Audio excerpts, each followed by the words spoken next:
Hello, welcome back to SoftwareDude. Today we are going to discuss an advanced data structure which is segmentary. It is one of the most used data structures in different kind of range queries, interval problems, scheduling algorithms, image processing, and we'll look at multiple use cases.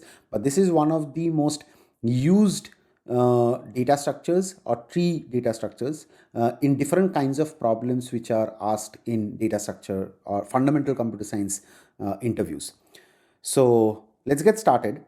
So segmentary. What is a segmentary? Segmentary is a versatile data structure, I would say, which basically allows efficient querying and updating of intervals, which are also called segments, of an array by storing information about elements or a range of elements in its nodes. So it allows users to modify the array and also perform range queries in less complexity, right? So for example, we can perform a range summation of an array between the range left to right, for example, while also modifying an array from the range left to right, all in log n time complexity, right? So that is quite powerful whenever you are doing that. There are some considerations when you are using this, but in a long term processing or in terms of efficient future extensibility scenario, segmentary is one of the most used data structures for these kind of problems. So let's look at an example. Let's say that you are given an array, right? This is an array which contains 6 numbers, 1, 4, 6, 2, 5, 8, right? And say you are asked to calculate the range sum between index 1 and 4, which is 4, 6, 2, 5, right? Now it is obviously very simple. I think the output is 17, right? 4 plus 6 plus 2 plus 5, which is 17, right? But then how will you calculate this? In general, you will by default, whenever you are giving this kind of a scenario, the worst case time complexity would be O n in this case, because you will traverse the entire array, go till that position or whatever that position is, and the worst case complexity will be O n, right? Because you have to linearly sum all the values, right? Let's look at how this can be represented in a segmentary, and then how we can use the segmentary representation to solve this problem. Okay, so let's say we are taking this array and say we are to calculate the range sum of only the first index, right? So which is 0 0, right? So let's say we are storing 0 0 in a leaf node, right? Similarly, if we have to only sum the range between 1 1, which is only the value 4, right? So that can also be stored in a leaf node, right? Similarly, we can continue to store all the values in the array in leaf nodes, considering that those are all individually a range which are being stored as a node in a tree, right? So say 0 0 1 1 2 2 3 3, those are all ranges, which is like basically indicating the same value in that array, right? Now the interesting part starts is, now let's say you are going to calculate the range sum between 0 and 1, right? How we can calculate this the sum between 0 and 1?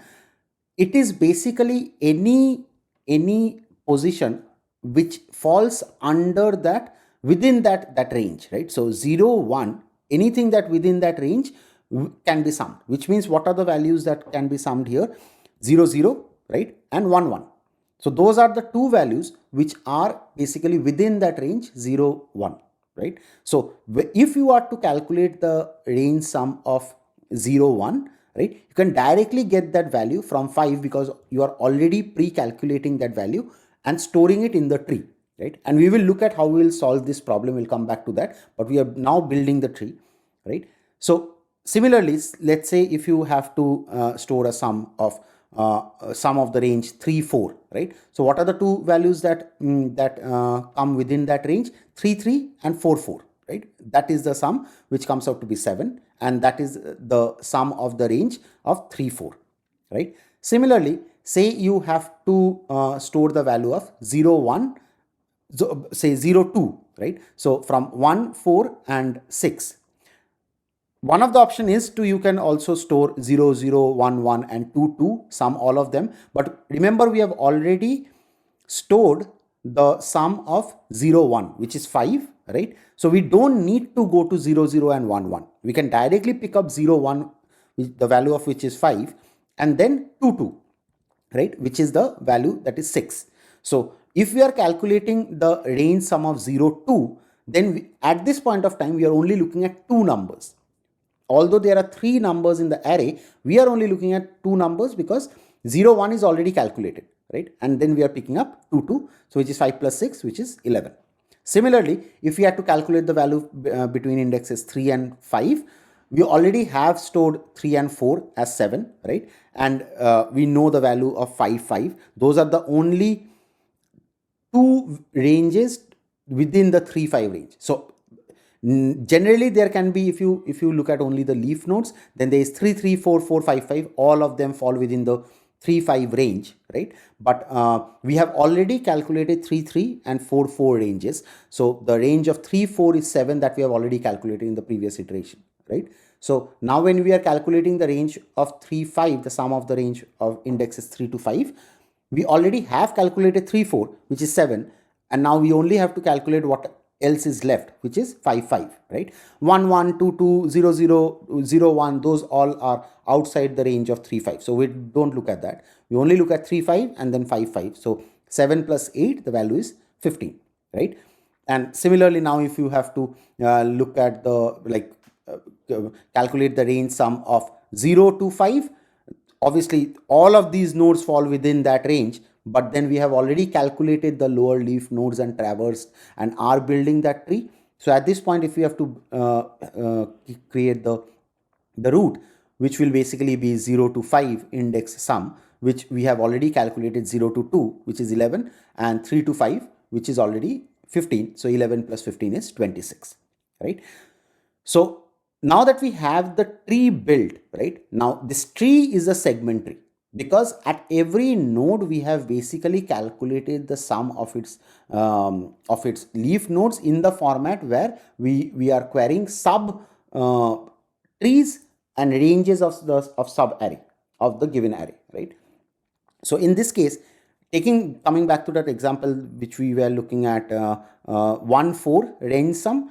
So 1, 4 range sum, the values are 4, 6, 2, 5, right? So the one way to do it, consider that you have built this tree. One way to do that is, obviously the values are 1, 1, 2, 2, 3, 3, 4, 4, right? We can sum all of them.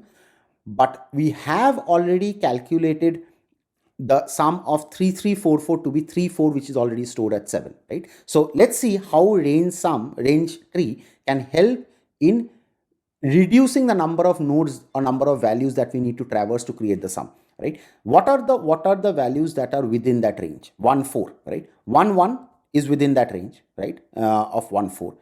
2, 2 is within that range, right? And then 3, 4 is within that range, right? 3, 3, 3, 4 is also within that range, but obviously we have already calculated, so we can directly look at 3, 4. So we are getting a benefit of one node not being traversed. So these are basically the nodes that already contain the values and which are part of the range of the range sum that we are calculating.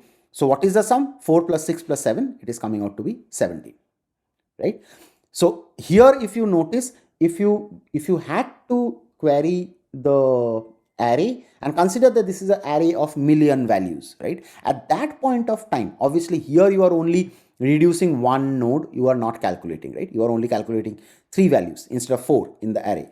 But consider and extrapolate this to a million nodes or a billion nodes, right? Or say a streaming of values that are coming to you for processing.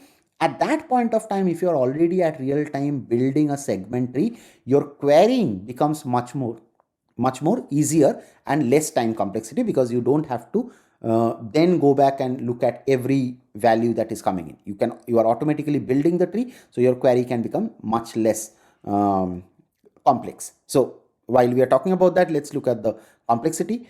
So obviously building the tree on, because we are traversing every node and then creating the nodes and the nodes from the range sum. So we are basically traversing all values in the array. So it is on, but querying is O log n, right? Which is the benefit. So one time operation of building the tree, but then every time when you want to query, your eventual complexity becomes on, right?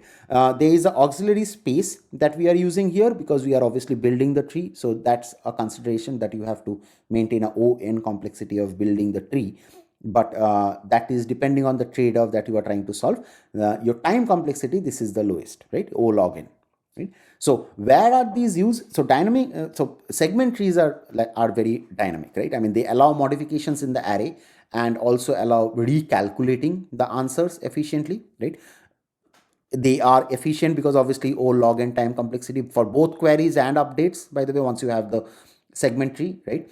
And why I said it is versatile, because segment trees can handle different types of problems, right?